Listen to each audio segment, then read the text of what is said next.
Okay, I think that we're live. Welcome to the ADHD Roundtable, everyone. I'm so happy that you're here. We're in for a really amazing episode with these lovely humans that are here with me today. If you're new to the Roundtable, it is an open discussion about ADHD to bring normalcy to neurodiversity while engaging in deep conversations and having fun.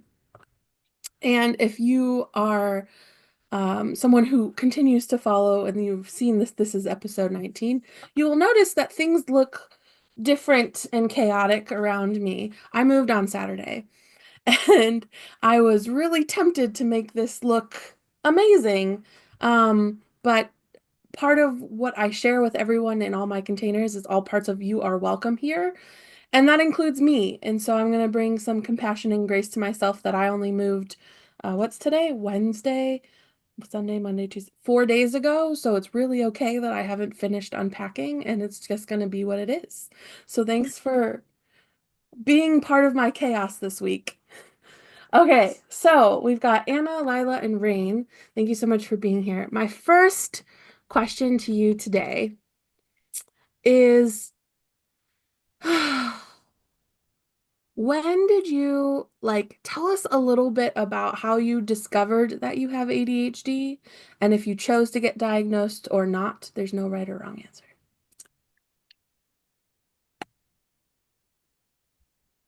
Okay, I'll go first because it looks like you guys are thinking.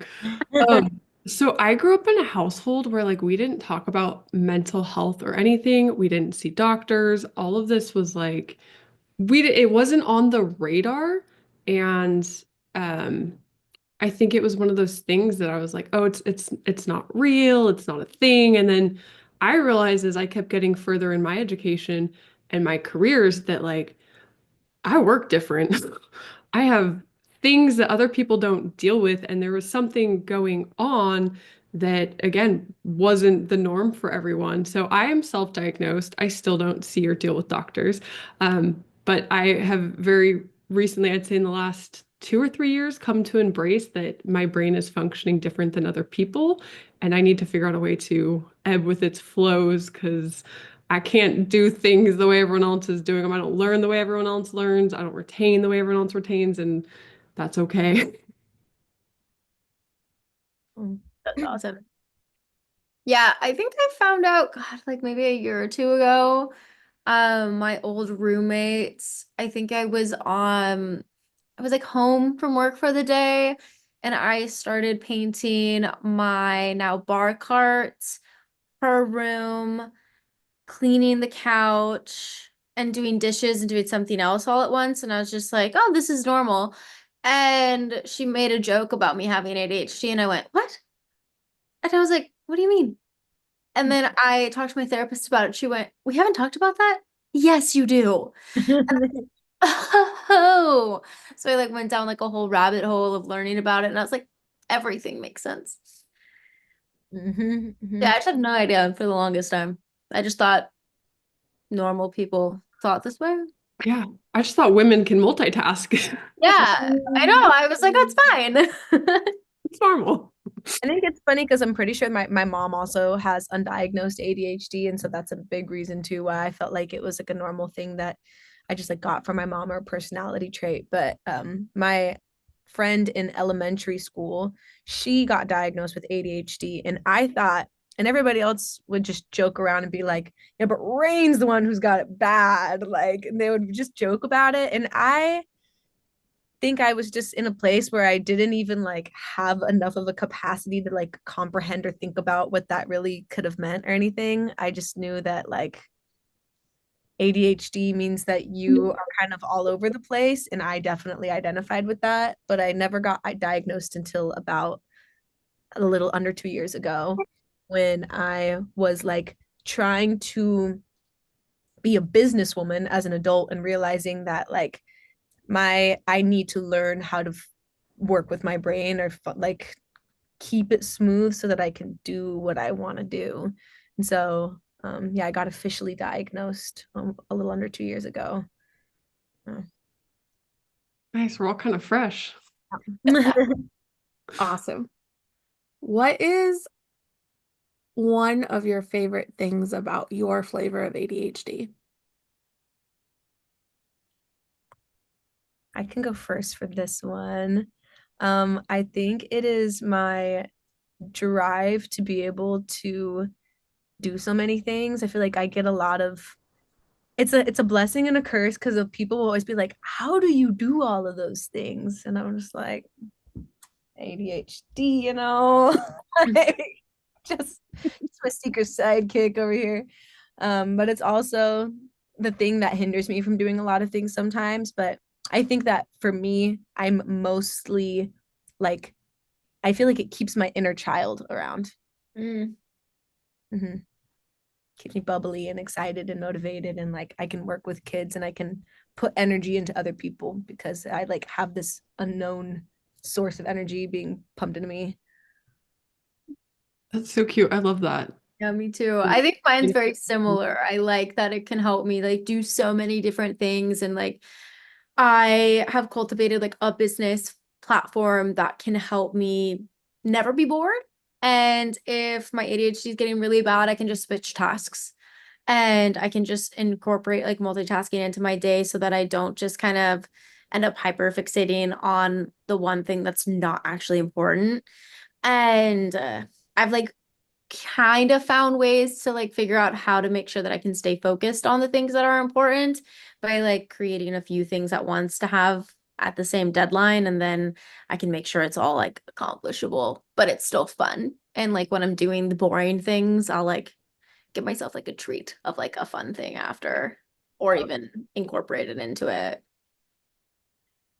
Or Okay, for me, I find it so satisfying, like when I'm cleaning or something, and then like while I'm cleaning, I also start like making dry shampoo and putting together a face mask and cooking dinner, and then all of a sudden, like the house is just like in chaos. Like it's Yep.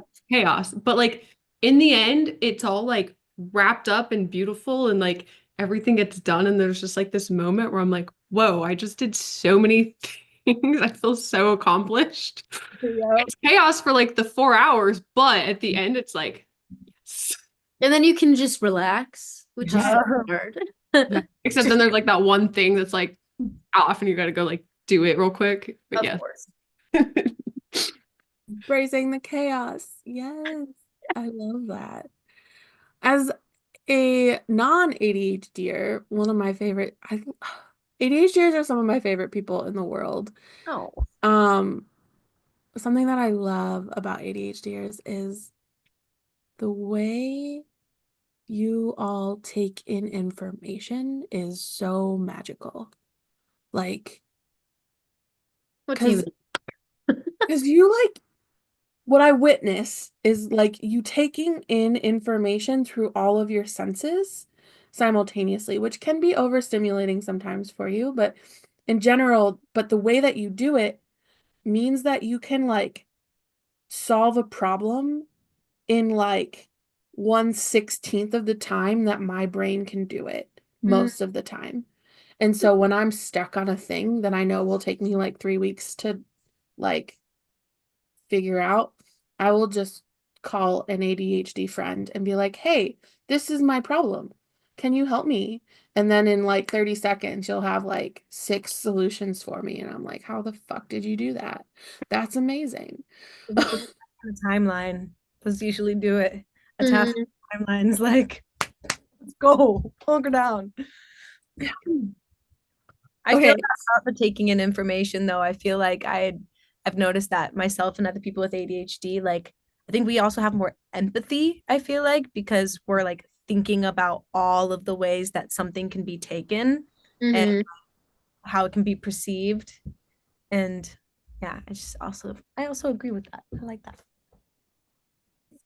So all of you are entrepreneurs, which is fucking cool. So tell me about some challenges about having ADHD and being an entrepreneur. And you Okay. don't have to have like solved all of these challenges. Like whatever comes to mind that you want to share. I hate accounting. It's horrible. I've solved the problem by hiring an accountant. Like the week of tax of like before taxes, because I'm also a procrastinator of the things I hate. I'm a mess. Like my house is a mess. My receipts are everywhere. It's horrible. So yeah, I've solved it by passing it on to somebody who actually likes to do it. But it's so complicated. I'm like, my brain like can't. Yeah, I think organization in general for me in any capacity, whether it's like numbers or just like spreadsheets in my to-do list. My to-do list is like in 6 different forms in six Yes. different locations. It's like, and then I'm just like, ah, oh my goodness. And I it's crazy because a lot of the stuff gets done, but I think that my way of getting through it has been being patient with myself. For a moment, I did have help, and that was really amazing. I had like a team of people who were helping me with things, but I'm broke and I feel like people don't work for free very long. And even if they were going to, I just like don't feel good about that type of relationship. And I want to be able to pay somebody for all of that work that they're doing. And for me to like kind of boss somebody around, I feel like I need to be paying them. So like me just kind of being okay with where I'm at and knowing that like it's not all going to be perfect. A lot of other people have these issues. As long as I keep trying, then slowly I'll get there. Mm-hmm. I love what you said about the lists being in like 6 different places because that is like so on point. Like I have 30 separate lists all in 30 different places. It's chaos. Oh. It's horrible to keep track of all of them too. Yeah. And I keep like I'm like, okay, everything's going into one system. I'm using this one notepad, and then it like doesn't work. Categorize it, right? Never stays. Categorize it. Yeah. Are you gonna know what you're actually supposed to do? Like, Yeah. Yeah. Exactly. I've like tried to keep it all on my phone and then I'll have sticky notes around my room and I'm like, oh gosh, I did it again. Yep. Yep. For me, I think the biggest challenge is like there are certain times of day like I cannot do certain things. Like I would love to be able to see a client, do their charting, write their protocol all within the same chunk of time, but I can't. Like there are times when I can sit down and I can write a protocol or I can read or I can study, and there are times where like I absolutely can't. So I've had to learn to like really work with like when the inspiration or the wave comes and I'm like, okay, I'm in a place where I can write my protocols. Let me go chart everything. Let me go do that. Or let me hit the studying and being okay with everything not getting done on the timeline I wanted to get done on because like I just literally cannot do it. No, I totally relate. I feel very similar with like I can be super creative and like doing my designs for my clients. And then I want to be able to sit down and do my emails at the same time every day. But I think my email is probably my most overwhelming thing because I sit down and I'm like, I don't just have emails, I have Instagram DMs and I have text messages. And they're not just from my clients, but they're from my mom, my dad, and my sister. And I'm like, I haven't texted my mom back in 5 days. And I'm more stressed to text her back than I am to email my client back that's been there for waiting for 30 minutes. And I'm like, and then I just throw my phone across the room and I go yeah. to Oh my God, I relate to that way too much. I feel like with emails and texts too, it's like once you answer one, it doesn't go away. It just oh, because they respond back. conversation. When it's all in different scenarios, I feel like my brain has to like, first of all, when I'm writing a message or typing, I take so long. That's why I like voice texting most of the time, Mhm. or like phone calls, because I'll sit there and type something and then I like read it over and over again. And then somebody will be talking to me and I'm like trying to not be rude. I'm like, haha. And then I've been sitting here with an open message for 10 minutes. And then by that time, before I even send it, something else happens that I forgot about. And it's like things just And then it was open, so you don't know that you have it, and then you never responded. And you have like a half written out text, and the amount of times you say, I'm sorry, I thought I responded, and people are like, I don't believe you anymore. literally. Because I feel like texting is one of those things I'm like, I'm on and I can like do all my texting really well. I'm like, I'm totally off and like nobody can get replies and it's like I can't touch it. It's Totally. My parents are convinced if I died, they'd never know. Yeah. They're like, it would be normal. Just we wouldn't hear it. Oh. I'm like, I guess I can't text you back. I'm sorry. Me. Oh my God. I'm trying to think about ways that I've like helped myself with that in the past besides like I think at one point in my life I had friends who I had like a team of friends who were like really everybody had their own thing that they were really good at. And one of my friends was really good at like emails and organization and stuff. So I was just like, if you want to answer my emails, I will tell you who this person is and what the conversation is, and you can just go at it. But then without that, I remember when they stopped working with me, like when I pretty much like moved and got into my own stuff, I think that the thing that's helped me with that the most has been because my attention span is so short. Like as we've all been talking about, I think that just like being like, okay, I'm gonna set like just 20 minutes to look at my email for this time of day and then like do another 20 minutes. I think knowing that I'm looking at it for a shorter amount of time and thinking Yeah. about tackling one thing at a time has helped me because it's like telling yourself that even if you don't get through it all, at least you're getting through some of it. It's a better feeling to know that you got through some of it than to just feel like the pile is just getting bigger and you're gonna have to deal with that at some point. But just dealing with what I can when I can, I feel like is the only thing I've been able to do. I hear you. I feel like the time thing never worked for me because if I was at home, I would just get distracted. So I like started doing little like odd rituals. I would put my like big headphones on and then I would have my like blue light glasses on and I could do it at home and I could just sit, get it done, or I just go to a coffee shop because I was like, if everyone's watching me, I have to do it. That Like I know part. no one's watching you at a coffee shop because no one cares.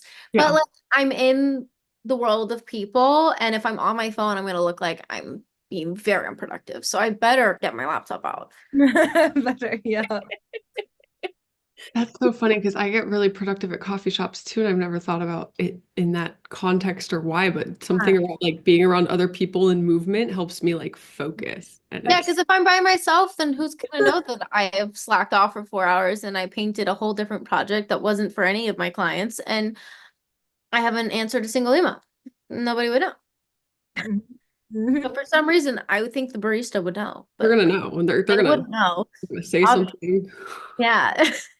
Person next on the table next to us, he's looking over my shoulder and making sure that I'm doing what I'm supposed to be doing. Exactly. There is something about like body doubling in a way or having like an accountability person to help with things because like as I've been in this program and I've learned how to focus on one thing for a whole week where we're focusing on one song.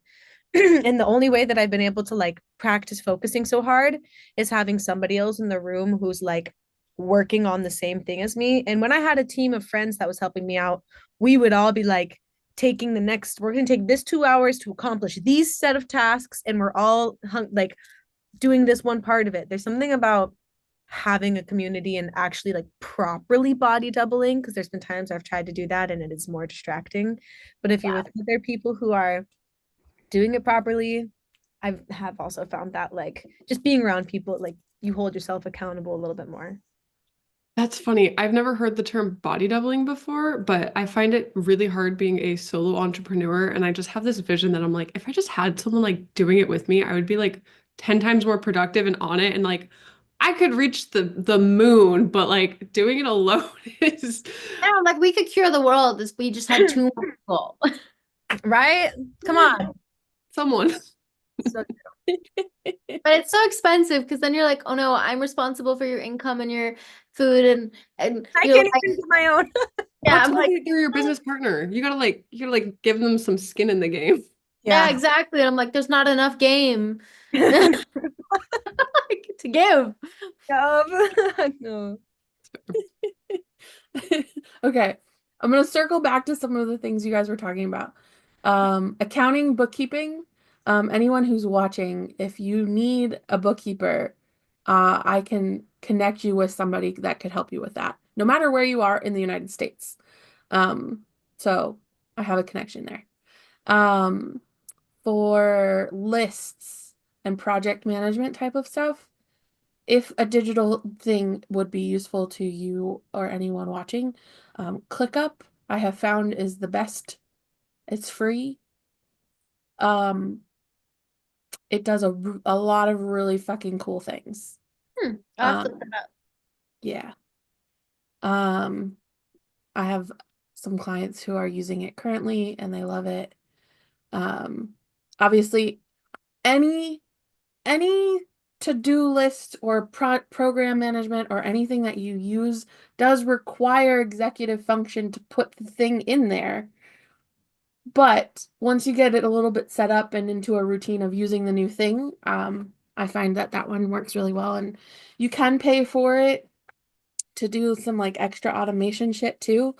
Yeah, it's great. And then there was another thing and I forgot it already. Okay.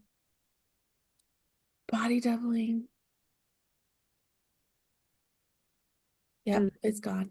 It's all right. It'll come back later. Um, what,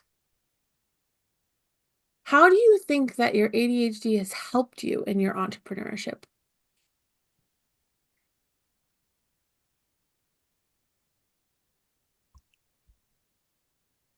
I mean, we know we've already talked about doing lots of things. I feel like being motivated enough to like get a lot of things done that usually a team would get done as one person is what makes me like stand out and have a little bit of like accolades, or I don't know if that's the right word actually. I think it's like being real too, but I feel like being in the industry that in the field that I'm in as an entrepreneur, it's like musician, entertainment coordinator, mentor, teacher. And so all of that, like I feel like you need to have a really personable personality for. And people like what I was really worried about at first is that I felt like I needed to be this like really professional, straightforward, like person, and I really love that I get to embrace not being that way, and it makes people feel more real with me, especially like my students. And when I'm like throwing events like as an MC, I feel like it helps the audience feel like they're a part of something more real and entertaining. And yeah, as I said, that my ability to just like get a lot of things done has been really helpful. And I think just the fact that like so many creatives and entrepreneurs that I have met also have ADHD. So it's like a kind of bonding thing. Yeah. Beautiful. I'm gonna piggyback off that and say that, yeah, the ADHD allows me to show up in a field helping people with their health in a way that they don't normally get. I think I'm specifically in alternative healthcare. So people normally have a very certain type of interaction with their doctors, and I get to be like not that in such a cool healing way that I think has really allowed me to like step into my own and be this different type of I don't call myself a healer, but like a healer, somebody who helps people heal. And I think that part of part of my specialty is like, the little bit of chaos and childlikeness I bring and all those like things. And then, when you're dealing with, I get to see like the whole picture. Like I don't get microed on anything. I get like macroed on everything. And it helps me pick up things that I think other people miss in a really, really helpful way for me and for other people. And it's cool. That's awesome.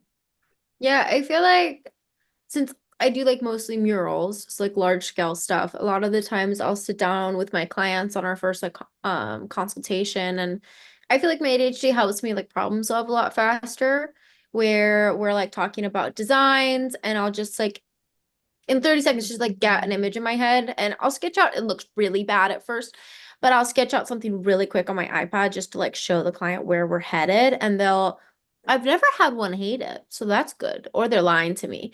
Um and it's like really helped us get like go along with the process, because all they really have to tell me is just like a few things, and then it kind of just the image pops in my head, and I don't know if it's my ADHD or if it's just who I am, but I feel like I'm able to just like track with the like fast-paced conversations with my clients, because half the time we're just like in the conversation about the mural, but then they're telling me about their business, and then they're telling me about their grandkids and their granddogs and like all of their things. And I'm just like trying my best to like weave together this little net of who they are so that I can like portray it in an image. And I don't know, I feel like it kind of helps, especially with like when I'm doing the designs. If I know myself and I won't be able to tell myself I'm done until I'm like very happy that it's completely perfect.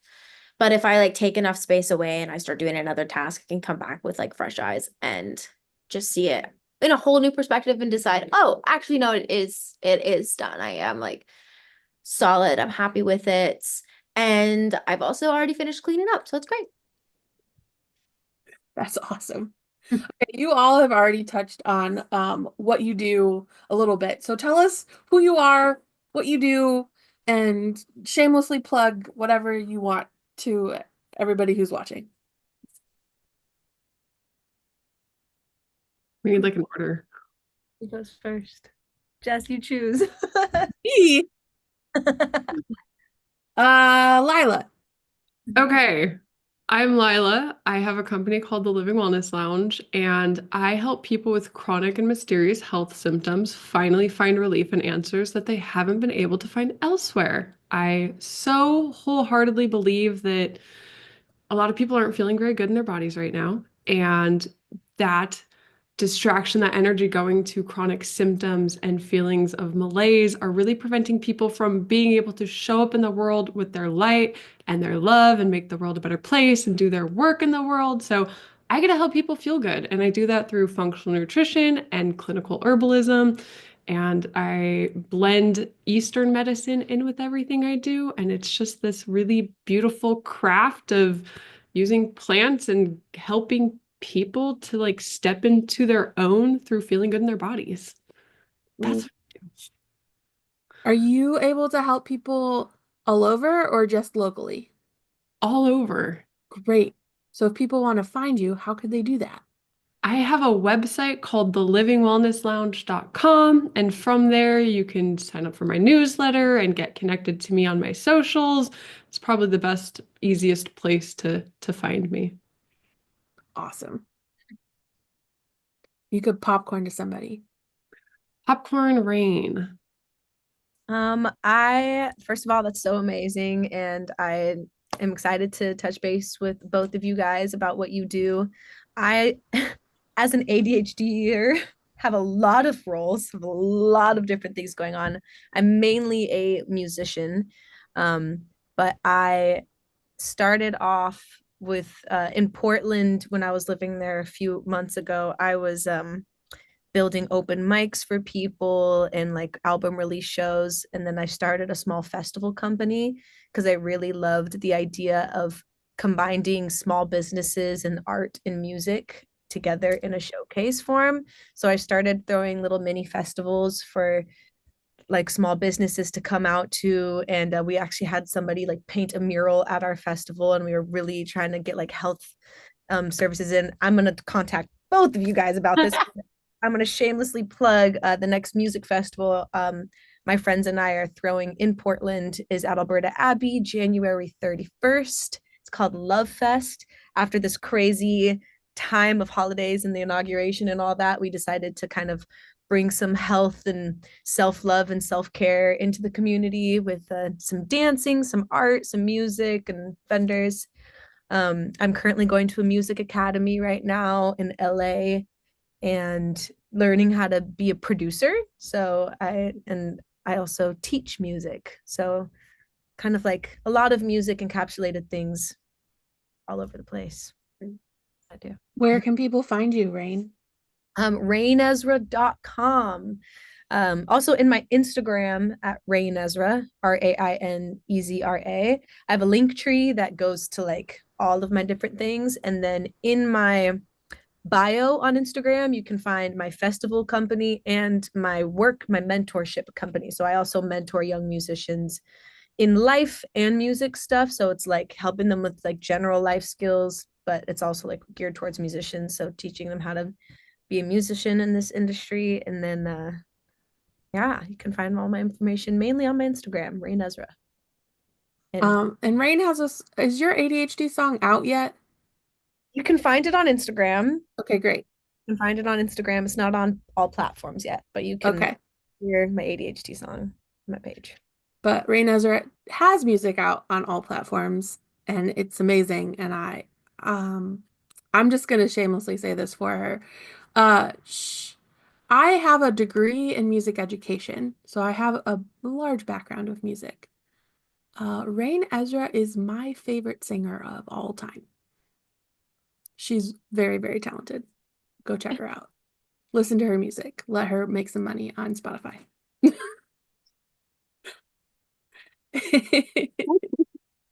All right, Anna, tell us about you. Oh, okay, well, yeah, first, Rain, that's awesome. I'm so stoked for you and really want to go to your festival in January because I'd be sick. Hiring y'all. Let's go. Yeah, I will be there. That'd be awesome. So yeah, I'm Anna. I'm an artist of like all forms. So I started as a photographer, moved into murals about 3 years ago, and I mostly do large scale murals for like oh my goodness, I'm losing the word. For like big construction projects at commercial, there we go. For like commercial projects, and I also do like residential homes as well. I just finished a ceiling mural in a residential home in Raleigh Hills, like just outside of Portland. It was beautiful in their dining room, very like whimsical, Alice in Wonderland, like flowers and butterflies. It was really, really fun. So I absolutely love what I do. It's just so much fun. I've always wanted to be an artist since I was a child. And somehow the last 3 years I've been able to do it full time. And I am hoping to move into more of like mentorship roles and stuff like that when it comes to helping younger artists get into the business because it was really hard for me to do it because I didn't really have anybody to look up to. I didn't know who was doing it and like where and how to learn client management and other stuff. Thankfully, I had like a photography background where I was already doing that. So it was kind of easy to transfer over, but I met a lot of artists in the last few years who just have had no idea how to do their own contracts and invoicing. So that's something I'm working on. But I guess like if you could find me on Instagram, so it's Anna the Artist with an underscore, and my website's annatheartist.net. I do murals mostly in Washington and Oregon, but I'm very keen to travel. Yes. If you guys are watching live, after the replay comes up, I'll make sure to put all of their links down below so you can click on them and find all of these amazing, beautiful humans. Thank you so much for sharing what you guys do. I think it's beautiful and magical what you're doing in the world, and it's really beautiful to witness ADHDers who are doing the thing. I have talked to a lot of ADHDers that want to get to where you are and are not there yet. So for those who have those dreams, who haven't quite figured out their entrepreneurship or just whatever it is they actually want to be doing in the world, what advice would you give them? I was immediately gonna say, like, even when you and I first started having ADHD coaching sessions, like, there are so many times where I don't feel like I'm actually doing the thing. Like, I do right now, I feel like I'm doing the thing. And this is kind of like the first time that I have actually like really felt like I'm doing the thing like in the way that I want to. I think that there's a lot of like as soon as you level up, you're gonna feel like you're at the bottom of a new level. So as long as you're continuously trying to climb and realizing that like things don't feel the way that you think they're supposed to feel when they're happening. Mhm. So like realizing that as much as you think things aren't happening for you right now, then if you look at where you were a few years ago, if you look at where you're going to be in a few years, you'll generally realize that that progress is bigger than you think.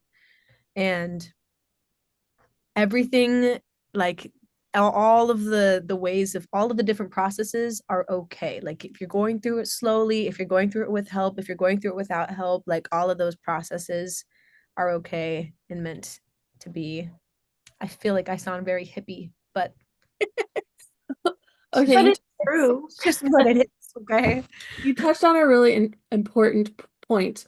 Um, I've watched my clients do this all the time where they reach the goal, but then they immediately move the goalpost. And I'm like, so one of the things that I do in coaching sessions, one of the very first things we do every session is celebrate wins.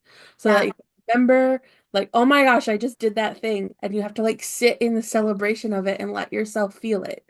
Because if you don't stop and pause and recognize, then you're gonna miss out on like, oh shit, I did the thing that I said I was gonna do. Oh my gosh. And I realized that I didn't introduce myself. I'm just a Bose. I'm an ADHD coach, and I do one-to-one coaching, and I do group coaching, and I do entrepreneur coaching for businesses, people with ADHD who have businesses. And so you can find me at justabose.com. But the thing that I really want to tell you all about is I just launched my program. I have a a community group called MAGIC. It's an acronym for Magnificent ADHDers Growing in Community. It's $10 a month. It is not yet an app. However, you can make it seem like an app if you take the website link and save it to your homepage on your phone. But then it operates like a little social platform where you can connect with other ADHDers and share your wins and ask for, like, if you're working on a thing, there's a accountability channel, there's a celebration channel, there's a stream of consciousness channel where you could just say whatever the fuck you want. Um, and support if you're looking for support. And then once a month, we're going to have group coaching sessions. It's only $10 a month, which is like super for a group coaching session once a month. Like that's worth it in and of itself. So, feel free to sign up for that. It is on my website, and I'll make sure I link it down below if that's something you're interested in. Okay, so we're talking about advice to ADHDers who are trying to get to the thing or build the business or do the thing they say they want to be doing. Lila and Anna. Yeah, I feel like just not stopping trying things until you find what works for you, because everyone's brain is different, even though ADHD, like, we're all like, oh, we're blanketed that term. Everyone works differently, even like there's no one way to do it. Like for me, Google works great for me, and I use Google Tasks, and I use Google like Maps, and I use like Google Calendar, and that really helps me stay focused and centered because I know exactly what I have to do as long as I look at it or remember to look at it. But that might not work for you, and you need to look for other things. And I think I would like echo the like celebrating your wins. I'm really bad at doing that, and it kind of makes your work feel hollow sometimes because you're just like, I'm never gonna make it. Because if you don't celebrate what you've accomplished, then you don't recognize how much you've done. I think that's like a big problem for me. I talk a lot with my partner about it where I'm just like, I don't think it's good enough. And he's like, he'll like grab my face and he's like, no, it is. And you've done so much. We need to recognize like how much you've done. And it's so helpful to have like other people remind me of that because it's so easy to forget because like you said, I just moved the goalpost. I'm like, okay, well, I did this thing, now I moved it because I opened my business and was able to go, well, I was able to go full time with my business at 21, and it was my goal since I was 10 to do my business full time as like a artist entrepreneur. And I remember sitting in my apartment and I lived by myself and I was like, I I did the thing that I wanted to do my whole life. But my life isn't over. What do I do now? And like, is it happy or is it sad? And so now I make sure that like every year on the anniversary of that day, I just go have drinks with friends and go do something that makes me happy because it doesn't have to be a huge party. It can just be something that brings you joy. Just the thought of remembering it too, and like Mhm. awareness of where you've come. Well, congrats on opening the Magic community. That sounds like such an amazing deal and such a beautiful community. It's so cool. Yeah. And so true about moving the goalpost and never feeling like we're making it, even though if we, give ourselves some grace and step back and just become objective observers, like we've all accomplished some pretty amazing things, and that's really cool. I think one thing for me on my journey, so this is a second career for me. My first career was in corporate America. I climbed the corporate ladder, I did those things, and then my life felt empty, and I was like, what now? And I just let myself, for the first time in my life, explore what sparked joy and what actually I was interested in and what made my heart sing, which I had never allowed myself to do in my first, 27 years of being alive on this planet. It was all like, I have to work, I have to make money, I have to clean the house. Like I never let myself just like explore my passions. And if I didn't finally give myself the grace to do that, I would maybe I would be in not a good place, stuck where I was, living a very miserable existence a few years ago. And so just like letting yourself explore and letting yourself find the things that spark joy is huge. But I've also learned that not every project I start is meant to go the distance, and I have to be okay letting go of things. I Mhm. think that's been such a big one for me. Like Yeah. I've jumped around. I'm like, I'm gonna start a coffee business, or I'm gonna be a blogger. I'm gonna teach people how to cook. And like I would start those things and they weren't it. And I kept feeling like I Yep. was a failure or I was giving up. But like that wasn't the path. And I had to try it to figure it out. And then that led me one step closer to the path. So not feeling like a failure when you walk away from something because it's not the right fit is like so important. And Yeah, I feel like our failures are just like arrows to the direction in which we're supposed to go. You know, it's just like so helpful. Like, oh, so, so helpful. And Yeah. also learning how to rest is really important. That always is super hard for me because I feel like with ADHD, I'm always like, I have to do something. If the house isn't clean, if the emails aren't answered, the world is going to end. But I'm learning that like our bodies need rest. And whether we're doing physical labor or we're doing mental labor, it's still labor. And we need to take time to just be and like honestly like lay down and not even be doing some of the things we enjoy. Like I love to paint, but I need to take a break from it sometimes. Like it brings me so much life, but it also makes me so tired. Mhm. Mhm. I think it's also really important, like thinking about how like most people with ADHD are really creative people. And so I would say, I think like if anybody, I have met some people with ADHD who like have like a very like mundane job that they don't enjoy. And they feel like they don't have time to even like explore that part of themselves. And it seems like a lot of the people who I know who are ADHD and like depressed and have more like heavy mental health things are like not people who have the time to like be creative. And I love what you said about being okay with letting things go and like trying things, but then like not being having your heart set on it. I think that's like I have the amount of businesses and projects that I have been like, this is what I'm doing, everybody. But and then you like tell people to hold yourself accountable. And then just to like, I think just like being okay, yeah, being okay with that is super important and allowing yourself to just explore different creative paths. If you don't know what it is, if you don't know what your thing is, like try it, like going through TikTok and being like, okay, what kind of art projects look really interesting to me or some DIY stuff. But yeah, any creative path, I just resonated with all that a lot. I think the nuance too between knowing when to let it go and knowing when to keep going is Yeah. really hard. And you have to be able to trust yourself in that, and or have really beautiful humans around you that can help you decide what that is. Because sometimes you're on the brink of this very successful thing, but you don't know that unless you keep going.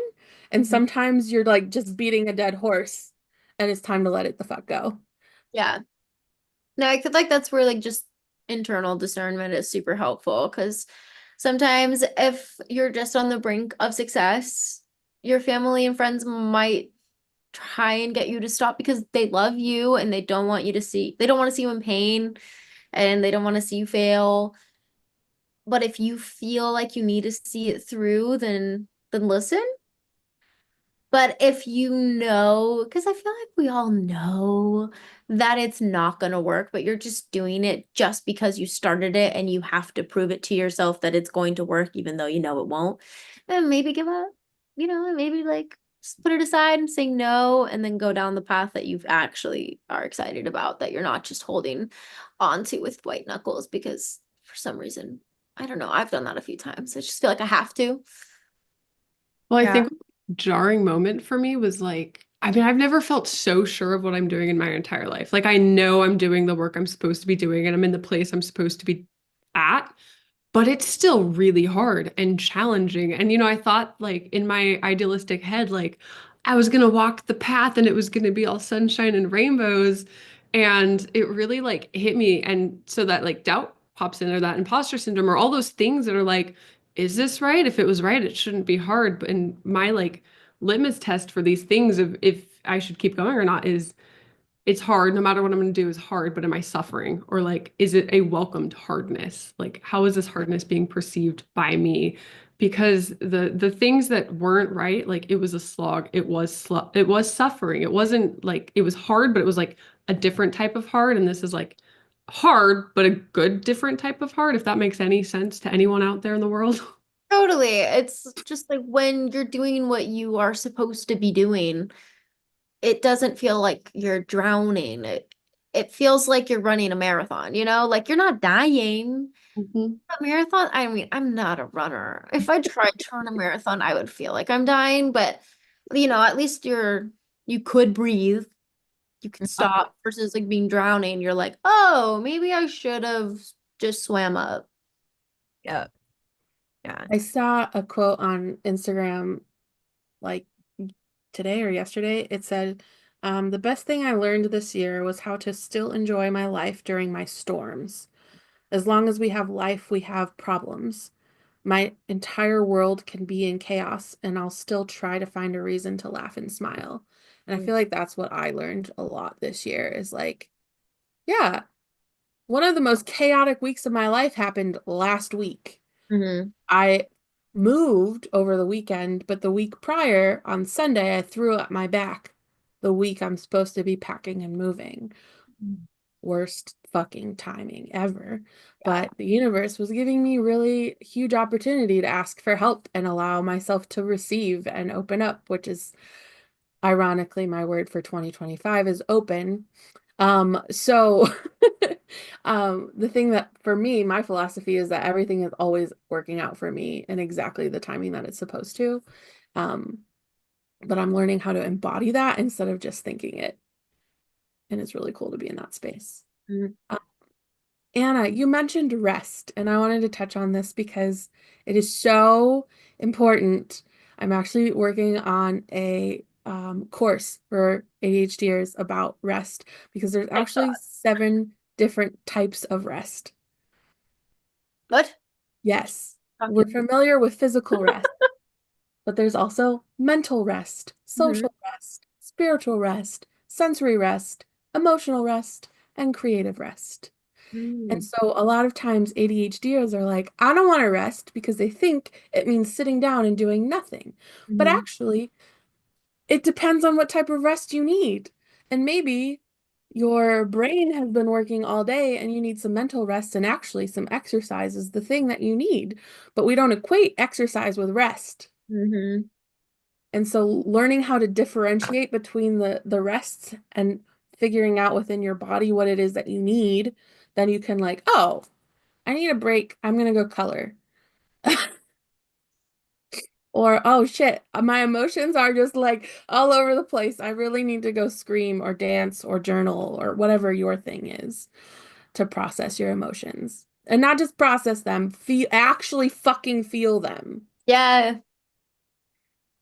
No, that's so true. And rest is I don't know about you guys, but rest is so hard for me. Mm, Like if my brain's just rolling and I feel like I don't want to sit down and I feel unproductive, I'll be like, oh, I could answer my emails, I could do this design, I could do this thing, I could watch a show and lay down while I do it. So I'm resting, right? And that's not true because I'm not like actually properly resting my brain from my job. And it's kind of silly, but I got a Switch a while ago and I just started playing like started playing this Zelda game that my partner introduced me to. And honestly, it's been Let's so go. helpful to not work. Because I will have worked a 15-hour day and I'm like, well, it might as well. I'm still awake.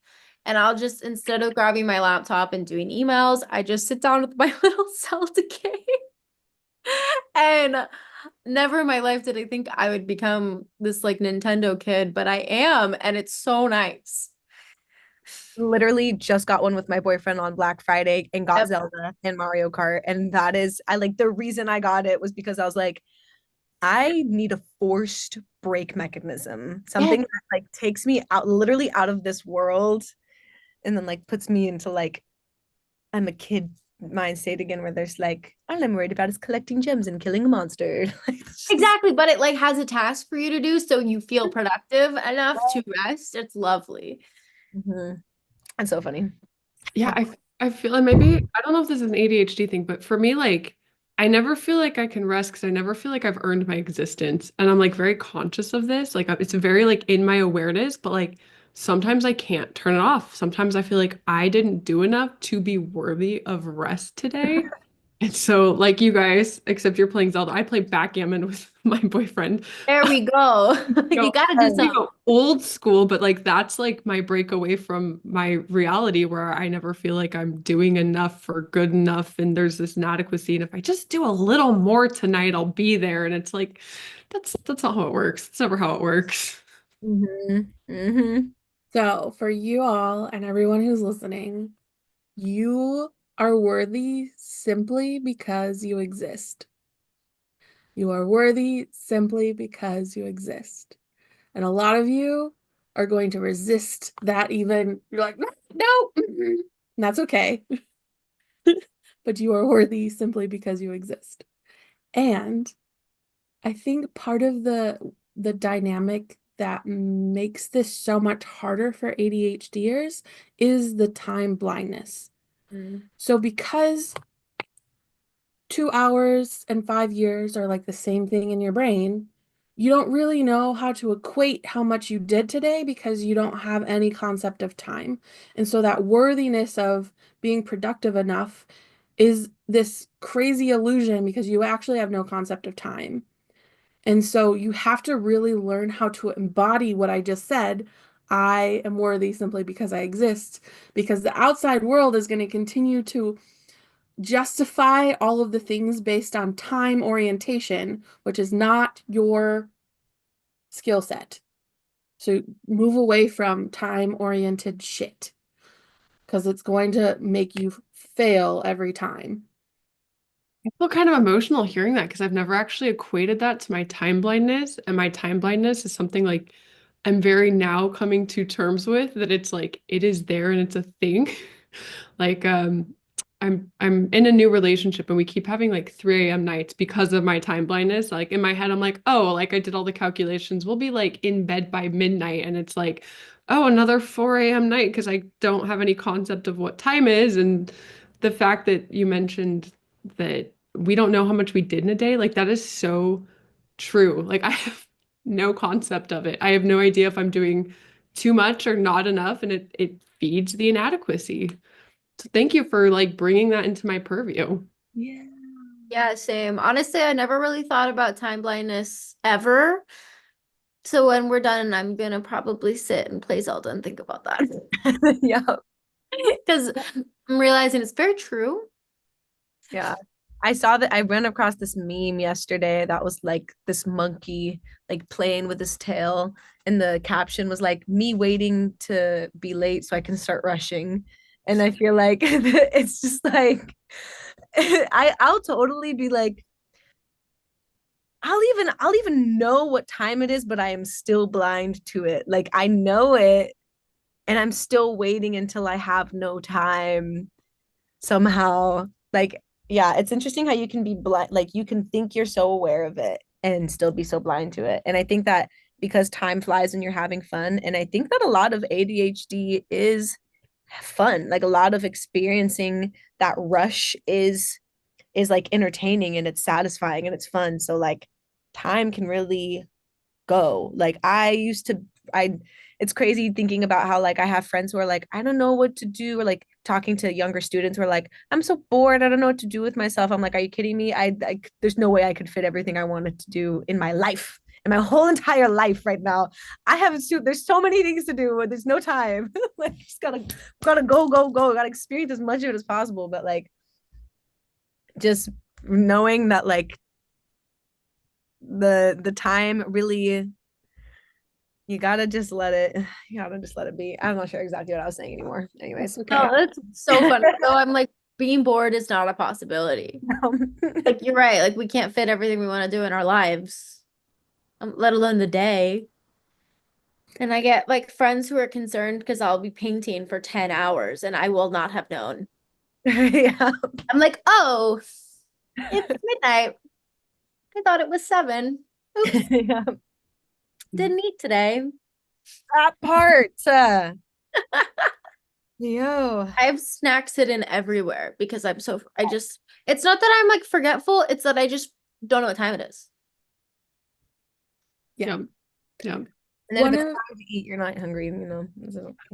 one of my clients, in order to combat the not feeling worthy enough and thinking I've done enough things today, started a jar, and I don't remember if they used like marbles or whatever they decided they were going to use. Actually, it wasn't even just a jar, it was like a fancy glass that they were excited about. And they just, every time they completed any task, no matter how big or small it was, they just would put a thing in their fancy glass. And then at the end of the day, like, oh, I actually did all of these things. And that just giving you a visual representation could help you understand how many things you actually do in a day, because ADHDers do so much, even if it wasn't the right thing, or you were doing productive procrastination, like Yep. That's a you thing. still did 17 different tasks today. And that's worthy of celebrating. Productive procrastination. Yes. Oh, That's that funniest song line. I do that all week. Song. Productive procrastination. Yes, always avoiding a thing. Always. always. Mhm. Yep. Yep. hmm Okay. We're coming up on the end of our roundtable. This has been amazing. I Anna, love and thank you so much for being here today and being part of the roundtable. For those of you who are watching, like I said, the links to all of these lovely ladies will be down below, so feel free to connect with them. I know they love, I don't know them well enough, but I think I can say that all of us really enjoy connecting with other people. And if you're looking for some support in whatever area we just talked about, please feel free to reach out. And if you have any comments or questions, leave them below too. I will answer them. And stay tuned for the next ADHD Roundtable. Thank you so Thanks. much, Jess. Having us. It was so amazing meeting both of you guys. I You really guys too, honestly. Well, I